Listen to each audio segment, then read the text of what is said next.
2022-2023 DHA Multan की development का comparison और साथ में ओवरऑल कि इस साल क्या क्या चीज़ें हो रही हैं या आने वाले दिनों में क्या चीज़ें होने जा रही हैं और मौजूदा कीमतों का रुझान। अस्सलाम वालेकुम व्यूअर्स, कैसे हैं आप? उम्मीद है सब खैरियत से होंगे। इस व्लॉग को आप पूरा देखिएगा। उम्मीद है आपको इस व्लॉग से 2022-23 की जो डेवलपमेंट है उसमें एक कंपैरिजन अच्छा खासा देखने को मिलेगा और जो मौजूदा कीमतें हैं और जो पिछले साल तक की कीमतें थी उसका थोड़ा सा हम कंपैरिजन देखेंगे। सबसे पहले हम डेवलपमेंट का अगर हम जायज़ा लेते हैं कि ओवरऑल 2022 तक या 2023 जो चल रहा है इसमें डेवलपमेंट का क्या रुझान रहा है, कौन कौन सी चीज़ें नई आई हैं। अगर हम 2022 तक की बात करते हैं तो तब तक हमारे पास काफ़ी सारे सेक्टर्स को पोजीशन मिल चुकी थी। गो के एक टाउन प्लान जिस तरह होता है उसमें हमें ओवरऑल डीएचए मुल्तान के जो रोड्स थे वो तकरीबन हमें मुकम्मल होते हुए दिखे। काफ़ी हद तक वो चीज़ें मुकम्मल हो गई और जो कमर्शियल चीज़ें थी अगर हम उसकी बात करते हैं तो उसमें काफ़ी सारी चीज़ों के कॉन्ट्रैक्ट वगैरह साइन कर लिए गए, जिनमें से एक नोटेबल चीज़ थी कि गैस पाइपलाइन का कॉन्ट्रैक्ट साइन हुआ और भी काफ़ी सारी चीज़ें थी। बल्कि गैस तो काफ़ी सारे सेक्टर्स के अंदर अगर हम देखते हैं तो उसकी पाइपलाइन मुकम्मल भी हो चुकी है। अगर हम बात करें कौन कौन से सेक्टर्स को पोजीशन दी गई थी, तब तक सेक्टर एम को पोजीशन दी जा चुकी थी, sector Q, sector R, sector H, इन सेक्टर्स की पोजीशन थी। या सेक्टर यू की अगर हम बात करें 10 मरला की तो उसको भी पोजीशन थी और 2 कनाल में N2 कनाल और A2 कनाल को पोजीशन थी। लेकिन और साथ में अगर हम देखते हैं तो रेस्क्यू 1122 भी हमारी 2022 तक मुकम्मल थी। अगर हम 2023 की बात करते हैं तो 2023 के आगाज़ में जिस तरह आप जानते हैं कि sector A for apple 1 kanal, sector I 1 kanal, इनको पोजीशन दी गई। साथ में अगर हम देखें तो 8 मरला जो इकलौता सेक्टर है डीएचए मुल्तान का उसको भी पोजीशन दे दी गई है। तो ये ओवरऑल चीज़ें हमारे सामने आई। या साथ में अगर हम देखते हैं तो फ्यूल स्टेशन वो भी फंक्शनल हो गया और साथ में कश्मीर पार्क जो सेक्टर यू 10 मरला में है उसको भी पब्लिक के लिए ओपन कर दिया गया था।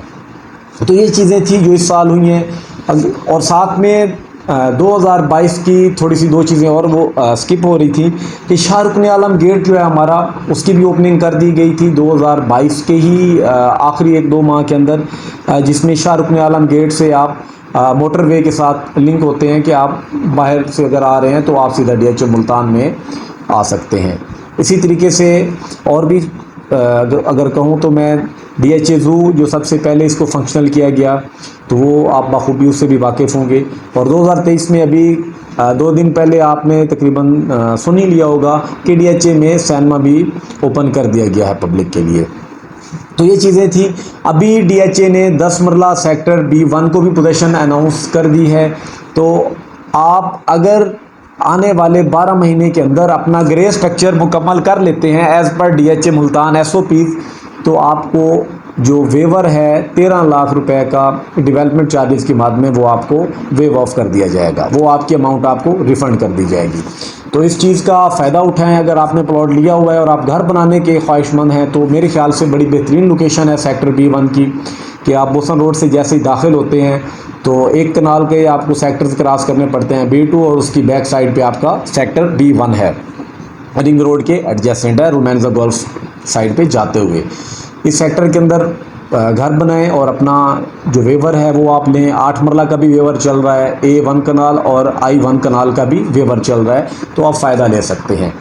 अब अगर हम बात करते हैं कीमतों की तो कीमतें कहाँ पे थी। अगर हम ये देखें कि जो इंस्टेबिलिटी आई है, इस इंस्टेबिलिटी से पहले 5 मरला की कीमत आपके सामने 40 लाख प्लस थी।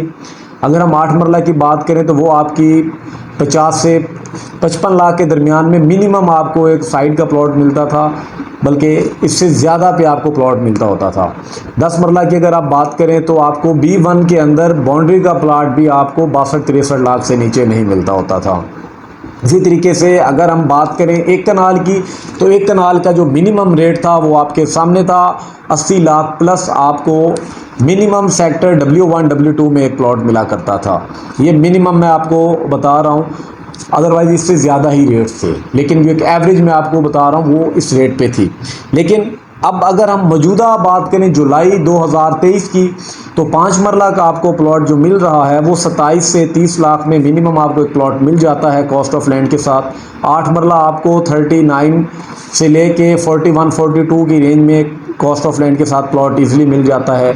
अगर आप बात करते हैं 10 मरला की, तो 10 मरला में अगर आप बाउंड्री पे जाना चाहें सेक्टर B1 में, तो वहाँ पे आपको 50 लाख से नीचे भी प्लॉट बआसानी मिल जाता है। नहीं तो आपको एवरेज B1 और सेक्टर B की अगर मैं बताऊँ तो वो 55 लाख है। 55 लाख प्लस माइनस में आपको ये दोनों सेक्टर्स बआसानी मिल जाते हैं। B1 में आपको 55 माइनस में मिल जाता है, लेकिन सेक्टर B में आपको 55 प्लस में जाना पड़ता है, डेवलपमेंट चार्जेस अलग हैं। और अब दोनों इक्वली पोजेशन सेक्टर्स हैं। सेक्टर U के अंदर आप अगर घर बनाते हैं तो उसमें आपको वेवर नहीं है। सेक्टर B1 के अंदर अगर आप घर बनाते हैं, ग्रे स्ट्रक्चर तैयार कर लेते हैं, तो आपको वेवर मिल जाएगा। अगर हम एक कनाल की बात करते हैं तो एक कनाल इस वक्त आपको मिनिमम 55 से 57 लाख में मिल रही है कॉस्ट ऑफ लैंड के साथ, और बाकी डेवलपमेंट चार्जेस हैं। ये चीज़ें आपके साथ डिस्कस करने का मकसद ये है कि अगर आप इन्वेस्टमेंट का प्लान बना के बैठे हुए हैं तो आप वेट ना करते रह जाएं, क्योंकि अब आने वाले कुछ टाइम के बाद आपको मज़ीद सेक्टर्स के अंदर भी पोजीशन देखने को मिलेगी, और साथ में हमारी जो थर्ड बैलेट है फ़ेज़ 1 की लास्ट बैलेट, वो भी इसी साल होने जा रही है। उसके बाद उम्मीद है रेट बेहतरी की तरफ जाएंगे। गो कि अभी एक नेगेटिव चीज़, नेगेटिव तो नहीं कहूँगा कि थोड़ा सा वो टेंशन, एक पैनिक क्रिएट करने वाली एक चीज़ थी जिसको हम टैक्स के नाम से जानते हैं। टैक्स आया था, टैक्स में इजाफा भी किया गया है, लेकिन अगर हम देखें तो डीसी रेट वही का वही रहा है। डीसी रेट में इजाफा नहीं किया गया। जो आपके टैक्स पहले आप 2% पे कर रहे थे बीइंग अ फाइलर, वो आप 3% पे करेंगे। तो मतलब आपको 50 मिनिमम 44,000 और मैक्सिमम आपको 1 लाख जो है इजाफी वो टैक्सेस की मद में अदा करना पड़ेगा। अगर डीसी रेट बढ़ा दिया जाता तो ये आपके जो टैक्सेस हैं ये और ज़्यादा ऊपर चले जाते। तो ये एक अच्छी चीज़ है कि डीसी रेट को नहीं बढ़ाया गया। तो अगर आप इन्वेस्टमेंट का प्लान बना के बैठे हुए हैं, आप अपने बजट को देखें। आपके बजट में बाज़ का एक कनाल भी आ सकता है, और उसी बजट के अंदर आप देखेंगे तो आपको 10 मरला का प्लॉट भी मिल जाएगा। लेकिन इसमें आपने अपना माइंडसेट क्लियर रखना है कि आप जो बाइंग करने जा रहे हैं वो बाइंग आप किस पॉइंट ऑफ व्यू से करने जा रहे हैं। अगर आपने घर बनाना है तो 10 मरले के बजट में आप 10 मरले का ही प्लॉट ख़रीदें। कहीं कल ये ना हो कि वो आपको कंस्ट्रक्शन करने में दुश्वारी पेश आए या आपकी वो रिक्वायरमेंट से ज़्यादा एरिया हो। अगर आप इन्वेस्टमेंट के पॉइंट ऑफ व्यू से चीज़ लेना चाह रहे हैं तो 10 मरला, अब अगर आप कैटेगरी की कोई चीज़ ले लेते हैं, या आपको कुछ सेक्टर U के प्लॉट्स ऐसे भी हैं जो आपको 60 लाख में मिल रहे हैं, तो क्यों ना आप 60 लाख एक 10 मरला के प्लॉट पे लगाने की बजाय आप एक कनाल के प्लॉट पे लगा लें, क्योंकि 10 मरला के डेवलपमेंट चार्जेस अब तक 13 लाख जा चुके हैं। और अगर आप किसी और एक कनाल के सेक्टर की बात करते हैं जो फर्स्ट बैलेट के थे, तो उनके जो मिनिमम अभी आपको इस वक्त मार्केट में डेवलपमेंट चार्जेस मिलेंगे, उनमें से कुछ प्लॉट्स के आपको 12.25 लाख मिलेंगे। अदरवाइज़ आपको प्लॉट्स या तो कंप्लीट डेवलपमेंट चार्जेस के साथ मिलेंगे, या सेकंड बैलेट के जिनके अभी स्टार्ट हुए हैं W1 W2 के, वहाँ पे आपको एक इंस्टॉलमेंट पे की हुई मिल जाएगी। लेकिन आप अपना पहले प्लान देखें, उस प्लान को फिर आप एग्जीक्यूट कीजिएगा कि जो प्लान आप बनाना चाह रहे हैं वो आपने कितने टाइम ड्यूरेशन के लिए अपनी वो इन्वेस्टमेंट आपने यहाँ पार करनी है DHA मुल्तान के अंदर। अगर आप अपना घर बनाना चाह रहे हैं तो आपने कितने ड्यूरेशन के बाद यहाँ पे अपनी कंस्ट्रक्शन स्टार्ट करनी है। तो मेरे ख्याल से जिन्होंने कंस्ट्रक्शन स्टार्ट करनी है उनके लिए मैं ये चीज़ कहूँगा कि आप कोई ऐसा सेक्टर या किसी ऐसी लोकेशन पे प्लॉट लीजिए कि जहाँ पे कल को आप अगर घर बनाते हैं 1.5 साल या 2 साल की ड्यूरेशन के बाद, तो तब अगर वहाँ पे पोजीशन भी अनाउंस हो तो आपके जो डेवलपमेंट चार्जेस हैं वो आपको वेव ऑफ हो जाएंगे। इन चीज़ों को आप सोचिएगा। अगर मज़ीद मेरी रहनुमाई चाहिए हो तो मेरे आप दिए गए नंबर पे रब्ता कर सकते हैं। इंशाल्लाह नेक्स्ट व्लॉग में मिलेंगे, तब तक के लिए इजाज़त दीजिए। अल्लाह हाफिज़।